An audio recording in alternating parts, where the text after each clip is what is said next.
sesuatu kepada jemaat atau kepada orang lain, tapi diri kita sendiri tidak melakukannya. Itu sesat. Jadi jangan menghakimi.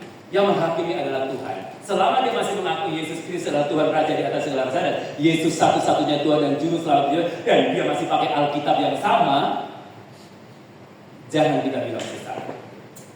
Biar dia yang menghakiminya. Kalau kita nggak suka ajarannya, ya usah nggak usah diikutin gitu aja, kok repot, ya kan? Simpel kali begini. Yesus saja simpel, pelayanan di bait Allah 1 jam langsung jalan ke Galilea. Ya kan? Oh ada nelayan. Ayo mari ikut aku akan kamu menjadikan penjala manusia, ikut ya. Terus dia pergi lagi, ya kan, ikutin berbondong-bondong, ya kan, di bukit ya khotbah santai duduk ya, gak pakai dasi lah, ya kan, santai, simple. Makanya kadang-kala ya, saya bertemu dengan pendeta terkenal dengan bertemu dengan Yesus lebih gampang bertemu dengan Yesus, karena kalau pendeta terkenal udah pakai ring, ya, ring 1, ring 2, itu tamu lagi. Yesus mah gak perlu, ya kan? Karena dia udah kenal kita, dan kita kenal dia. Coba, saudara punya Instagram semua? Enggak. Punya ya? Enggak. Oke. Pak Eko punya Instagram ya? Follow IG-nya Pak Isa? Di follow back nggak? Enggak. Padahal dia berdua itu sering pergi bareng-bareng, ngopi bareng, satu kali kornek. Ya ampun. Terlalu jujur. Belum kelihatan.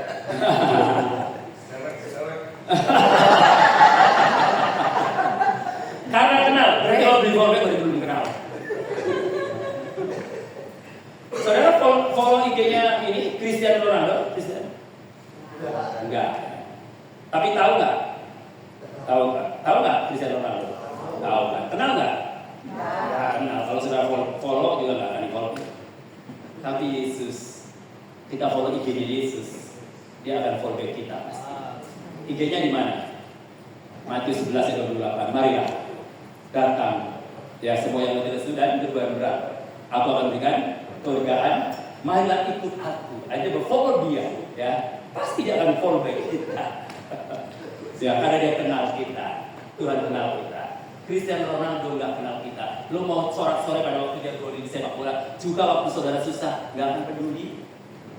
Tapi Yesus, kita nggak sorak-sorai pun dia peduli sama kita, karena dia kenal kita. Makanya yang perlu sorak-sorai itu Yesus. Amen. Karena dia hebat dan luar biasa. Peduli kita di saat susah dan senang, dia ada bersama dengan kita. Amin. Teman-teman kita kalau lagi kita banyak uang, banyak bersama dengan kita. Pada waktu tidak ada uang, apakah dia masih tetap bersama dengan kita? Nah, kalau masih bersama dengan kita, itulah dia sahabat sejati kita.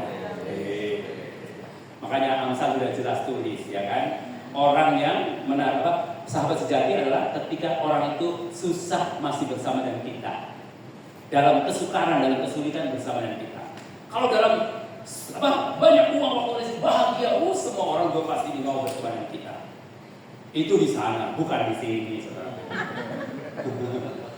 Komunikasi putus, asumsi, gosip, dan tidak mau klarifikasi. Jadi ketika kita ada persoalan kecil, kita langsung ngerasain ya, oh si pendeta A ini kok begini-begini ya. Aku kok agak curiga, kenapa dia begini-begini ya. Nah akhirnya apa? Kenapa akhirnya terjadi tidak unity? Kan komunikasi putus, asumsi, ya kan beranggapan, praduga, padahal belum tentu benar. Nah masih beranggapan, tapi sudah dianggap kebenaran. Hal itu diceritakan kepada orang lain, teman-teman pendetamu. Akhirnya apa? Akhirnya nggak suka sama dia. Nah itu asumsi, gosip, dan tidak mau klarifikasi. Makanya lebih baik klarifikasi. Keterbukaan adalah awal daripada pemulihan. Jadi terbuka, klarifikasi.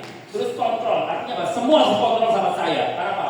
Semua harus mengikuti cara saya. Jangan kita rapat. Keputusan pokoknya kalau pendapat si A enggak, harus pendapat saya. Nah kalau harus pendapat dia nggak usah rapat. Betul nggak? Rapatnya keputusan bersama disetujui oleh yang hadir pada waktu itu.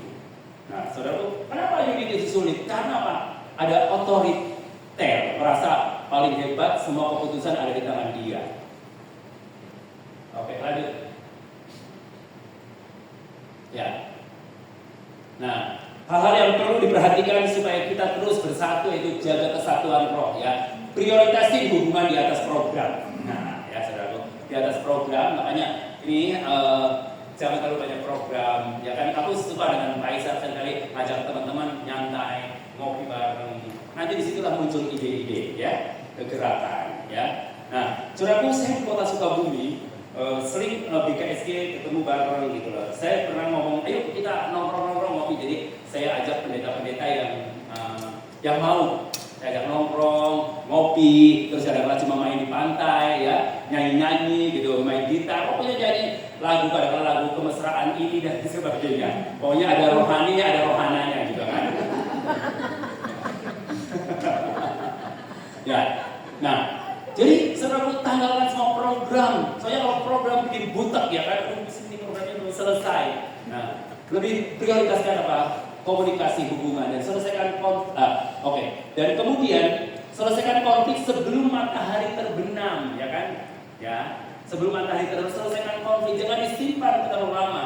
Nanti akhirnya semakin membara, ya, semakin besar. Lanjut, jaga kesatuan roh. Kedua, saling menghargai perbedaan karunia. Saya percaya semua hamba Tuhan itu punya karunia yang berbeda-beda. Mungkin ada yang sama. Ada orang yang dikaruniai karunia kesembuhan, karunia iman, karunia apa lagi? Kemurahan hati, karunia bahasa roh, karunia bernubuat. Dan semuanya itu dikasih cuma-cuma oleh Tuhan. Bonus dari Tuhan supaya kita sebagai tubuh Kristus saling melengkapi. Bukan itu saling bersaing. Oh, kalau ada si A karunia menyembuhkan, wah, dia jangan-jangan pakai dukun ya gitu. Jangan-jangan bukan Yesus yang dia sembah, jangan-jangan dari setan. Kita harus bangga, wah hebat dia yang punya karunia kesembuhan. Tapi ketika kita punya karunia yang luar biasa dan kita gunakan untuk kemuliaan Tuhan, jangan untuk fokus diri sendiri. Akhirnya orang datang ketika kita doain orang sakit sembuh, mesti datang kepada kita untuk minta kesembuhan.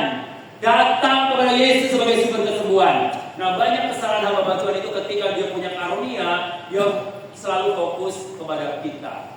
Jadi akhirnya dia cari kita. Oh, kalau nggak bukan pendeta dia, wah, kurang afdol, ya. Nah, padahal kita punya kuasa yang sama. Ya. Maka itu ketika kita punya karunia berbeda-beda, tujuannya adalah untuk apa? Untuk saling melengkapi. Ya, oke lanjut. Nah, fokus pada musuh yang sama, yaitu iblis dan antek-anteknya. Fokus. Musuh kita itu bukan pendeta lain, bukan gereja lain, ya. Bukan tetangga kita. Musuh kita adalah iblis dan antek-anteknya itu musuh kita. Dan bukan gereja lain,